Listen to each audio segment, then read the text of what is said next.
Bonjour à tous et bienvenue dans cette nouvelle vidéo où nous allons voir ensemble l'incroyable légende autour du bateau le Créole.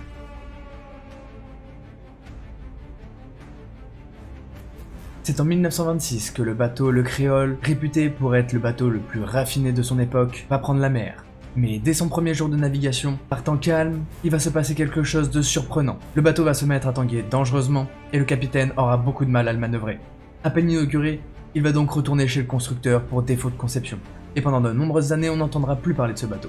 Il faudra attendre le début des années 50 pour qu'un célèbre milliardaire en fasse l'acquisition.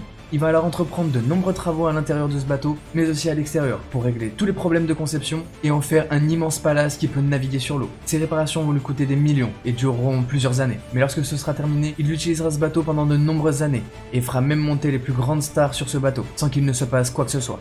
Mais un jour, lors de l'une de ses croisières en 1970, la femme du riche milliardaire va être trouvée morte dans d'étranges circonstances à bord du Créole. Une enquête sera menée, mais personne n'arrivera jamais à dire s'il s'agissait simplement d'un suicide ou s'il s'agissait d'un crime camouflé. Quoi qu'il en soit, après cette affaire, le Créole sera bloqué en Grèce pendant de nombreuses années, et il va être laissé à l'abandon, ce qui va beaucoup le dégrader.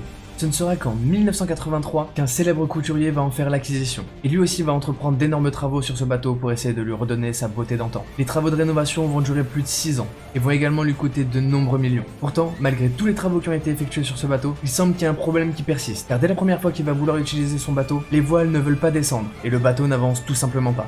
De plus, d'étranges rumeurs commencent à faire surface. Les ouvriers qui travaillaient sur ce bateau prétendent entendre une étrange musique, alors qu'ils sont censés être seuls. Certains d'entre eux avoueront même qu'ils ont essayé de chercher la source de cette musique, mais n'arriveront jamais à déterminer d'où ça pouvait venir. Rapidement, les rumeurs vont se propager pour dire que le bateau est maudit. Beaucoup expliqueront même qu'il s'agit de l'esprit de la jeune femme qui est morte dans ce bateau, et qui viendrait tourmenter les nouveaux propriétaires. En revanche, il faudra attendre le 27 mars 1995 pour que le couturier subisse réellement cette malédiction, car il sera abattu d'une violente balle de revolver dans le dos. A partir de là, la réputation du bateau maudit va tellement s'intensifier que plus personne ne va s'y intéresser et plus personne ne veut l'acheter. Aujourd'hui encore, il n'y a pas de nouveaux propriétaires qui souhaitent acquérir ce bateau et entreprendre des rénovations dessus. Il faudra sûrement encore longtemps avant de pouvoir dire s'il s'agissait simplement d'un concours de circonstances ou si ce bateau est bel et bien maudit. Et voilà, c'est déjà la fin de cet épisode, j'espère que ça vous aura plu, n'hésitez pas à me le dire dans les commentaires et si vous avez d'autres sujets comme ça que vous voulez que je traite dans mes prochaines vidéos. Si vous êtes intéressé par les mythes et légendes, n'hésitez pas à aller voir tous mes autres épisodes, vous pouvez liker, partager et vous abonner. Nous on se retrouve dans un prochain épisode, c'était Kiko on Fire, peace out.